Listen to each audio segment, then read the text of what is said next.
Back again from Red Devils to do a match preview.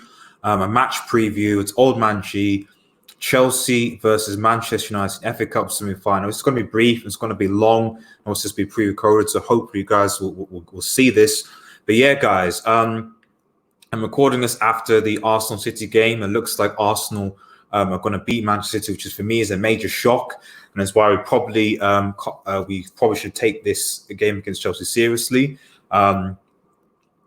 Credit to Arsenal, well done in their final. And to be honest, if there's a team that I'm actually more scared about, it actually probably would be Arsenal, because they're just so unpredictable. You just don't know what Arsenal team is going to sort of turn up.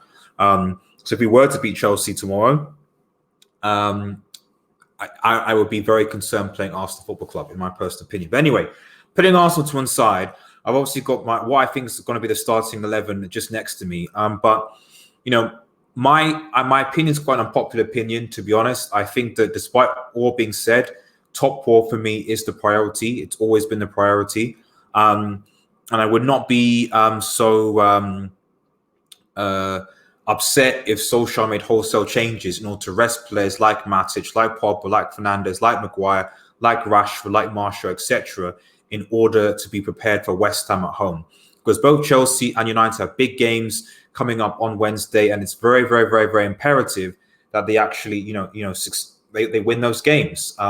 Hopefully, my dream scenario is that Manchester United and Leicester both win their games against Sheffield United and West Ham respectively.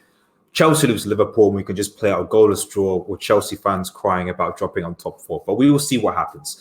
But putting my non-biased on, so this is the team that I'm going on with. This is my predicted start to 11. David De Gea obviously in goal.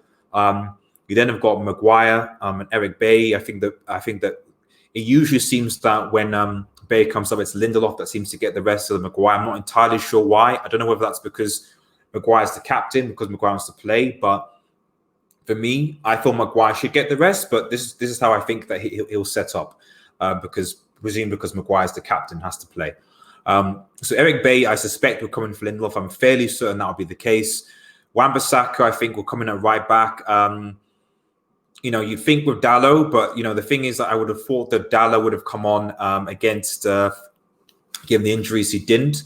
So I suspect that Dalot's days are numbered. So I think Wan-Bissaka, because Gunnar Solskjaer still wants to go strong, and obviously with the threat of Christian Pulisic on that side, I think Wan-Bissaka will play there. You could possibly play Timothy Fosu-Mensah at the right back. That could potentially be an option, especially if anything happens to Wan-Bissaka. But going strong, because I don't think Solskjaer's going to make that many changes. Bissaka will play there. On the left, we know that Luke Shaw is injured. We don't know for how long, which is a devastating blow. Williams seems to be fine, recovered. So I think Williams will basically come in and will play on that side. Then, moving forward, you've got McTominay. I think McTominay is going to replace Matic, at least for the interim. I'm 90% sure that will happen, because I don't think Matic can play these amount of games. One game a week is enough, and we need him rested to play against West Ham on Wednesday. We do. Ahead of him, most likely it's going to be Fred. I expect these two to play in a double pivot, which isn't really ideal against the Chelsea squad, but I don't know what team Lampard's going to push out. I think with Kante is not going to be fit, so I presume the midfield is going to be something like Jorginho, maybe Mount and Cheek, possibly Barkley in there. I'm not entirely sure. But I think we will play with a double pivot with two, with McTominay and Fred there, and then Bruno Fernandes obviously ahead of that. But is McTominay going to be disciplined to play at CDM role? I'm not entirely sure. But I suspect this is what he's going to pick. Fernandes obviously will play, even though I think he should be rested. I do think that he will play in this position, and hopefully he can.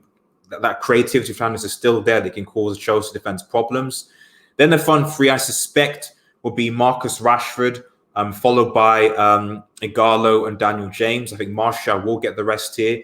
Rashford will obviously still be playing on the left, given he wants to play. And Daniel James, I think, will come in from Mason Green, who still looks like he's recovering from a bit of an injury. Possibly, maybe Lingard might be involved. Who knows? But this is what I think the lineup will be. So, am I confident? Well, let's be real. Even with the likes of Fernandes and Bruno, and even and Pogba and Greenwood out, and even with Ashley Young, we still managed to actually beat this Chelsea squad. We've scored 8 goals against them this season in 3 games. They've only scored once. Their threats really are Drew possibly aerially, although I think if Maguire's playing, he can deal with that threat.